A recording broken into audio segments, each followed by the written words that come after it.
Hello, it's the 30th of July, the year 2020.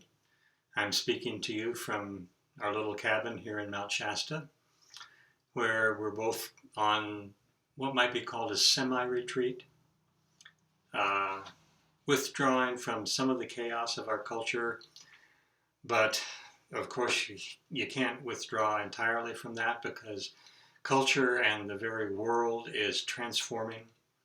And transforming always means chaos, and chaos means discomfort. And so I'd like to speak in connecting with you and together looking for ways of finding authentic comfort in the midst of the transformation.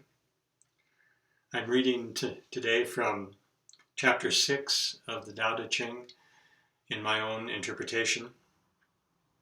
Everything that exists was born of the feminine principle within the Tao. This mysterious principle can be called the mother of all. There is no need to weary ourselves in an effort to find her. She is ever with us, because she is us. You've probably heard the Zen story. I've told it and written it time after time over the past few decades, that a man looking for God or looking for the divine is like a man riding an ox looking for an ox. I've told that story over and over again, and yet I seem to persist in looking for something, seeking something, striving for something, trying to find something. And I think to myself, when am I going to get off the damn ox and just stand on the ground and look around and say, there's an ox right there. It's been there all the time. Silly me. Why do we do that? Why do we persist in looking for that which is as close to us as our breath? Well, I think part of the reason is that we've put an overemphasis on what we might call the human personal relationship. We project onto our images of the divine or the Tao or that which we're seeking, that mystery, the same sort of qualities in one sense that, that we have in human relationships. And that's what we call personal, and we think we want a personal relationship. But in fact, we really don't want a personal relationship with the divine. We don't want a relationship with something outside of ourselves that stands apart from us and scrutinizes us the way we scrutinize each other. And in that scrutiny decides whether to bestow or withhold favors upon us, depending on how it perceives us and what our personal relationship with it is like. No matter what we say, we don't want a personal relationship with God, with the Tao. And that's a wonderful thing, because the Tao isn't personal. It is not personal. But here's the beauty. The Tao is not personal, but it is deeply and powerfully intimate.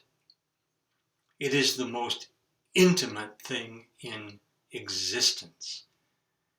And our relationship with it is the most intimate thing we'll ever experience. Because it is us. It is every subatomic particle, piece of dark matter, mysterious energy, quark, neutron, boson, whatever in existence. It is that. And it is in us and in all things in that deep intimacy. And when I really understand that, it transforms my relationship to everything that I would ostensibly say is outside of me, to nature, to the cosmos. transforms that relationship entirely to one of unavoidable intimacy. And in that intimacy, strange things happen. As we understand and sink deeper into that intimacy, um, the extinction of some unnoticed species becomes an intimate extinction, an intimate loss. And that's happening all the time. And it's intimate because it's happening to us in a very real sense. Every pine tree that's cut down is an intimate act. I'm not advocating that in a certain place and time and conditions, trees not be harvested, but with the understanding that this is an intimate act. And every pine tree cut down is as close to us as our breath is to us. The living and dying of everything, every being, is an intimate thing. Now, I don't mean for this to turn into kind of a hand-wringing hyper-scrupulosity, because life is composed of living and dying, of planting and harvesting, of constructing things and demolishing things, of making things and then destroying things. And that consumption of life is part of how life continues to evolve and move in the Tao. So I'm not a hyper-scrupulous, hand-wringing person. But I am understanding that everything that happens in the living and dying of all matter is intimate.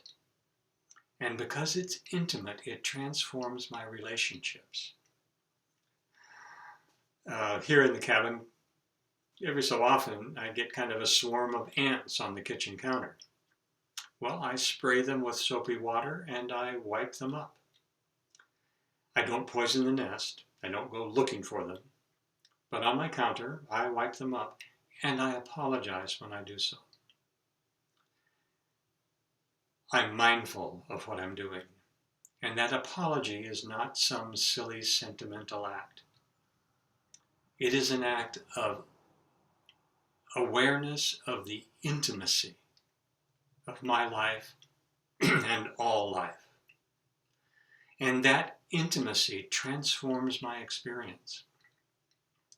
It doesn't make me hyper vulnerable. It doesn't make me incapacitated. It makes me deeply grateful and deeply aware of every breath that I take. The Tao is intimate with me and with you and with all life. When I breathe in, the Tao breathes in. When I breathe out, the Tao breathes out. When I live, it lives. When I die, it is there. It experiences my death and therefore knows death. And in the next moment after that last breath, it's still there. And perhaps my consciousness is still there because the dance is eternal and never ends. It rises and falls and comes and goes. And I don't know where it comes from and I don't know where it's going, but it's deeply intimate. Human relationships always have a secret about them. The most close human relationship still has secret places and things that aren't revealed. We don't even know ourselves. We hide from ourselves so much. We're a secret even to ourselves. We hide intimacy even from our own soul in the name of personal relationships. So it will be good for us to let go of personal, to a degree, and catch hold of intimacy. Perhaps these times of quarantine and chaos and isolation are opportunities for understanding that the personal that we've been taught to so value and so seek is not as important as the intimate quality of life. And that intimate quality of life can be anywhere, anytime, in any situation. The viruses inside of my body are intimate with me. My immune system tries to protect me and isolate and eliminate those viruses in the cosmic dance, but they remain intimate. It's an intimate dance. It's not separate things relating to each other. It's intimacy. Every moment is intimate. So in this time of frustration and pain from isolation, protect yourself, wear a nice mask and maybe a faceplate, and have your friends over. A small group of your friends, and sit 6 feet apart and serve tea and coffee or beer and talk and look each other in the eye. You don't have to avoid that. And even though you don't have the kind of personal interaction that we've been taught to think is the most important, you may be able to develop the most intimate of relationships instead. And when you're not with other people, relate to everything in intimacy. You're never alone. It's all us. And maybe this time is a time to move away from the theoretical quantum physics understanding that it's all one thing into a felt, intimate, emotional understanding that it's really all one thing, and I'm never alone. Intimate, not personal, intimate.